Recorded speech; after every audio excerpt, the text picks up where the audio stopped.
في مشهد صغير خطف الأنظار من جمال وبراءة الطفلة التي تتحدث إلى سليمة، التي تقوم بشخصيتها الفنانة دنيا سمير غانم في مسلسل جت سليمة.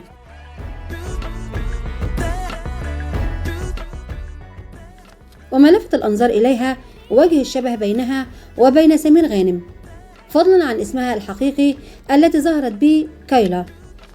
لم تكن هذه الطفلة سوى كايلا رامي رضوان، ابنة الإعلامي رامي رضوان، والفنانة دنيا سمير غانم التي ظهرت معها كضيفة شرف في أحد مشاهد الحلقة ال12، ما دفع الجمهور إلى التفاعل معها وتشجيعها على الظهور، معلقين حفيدة تاريخ الفن.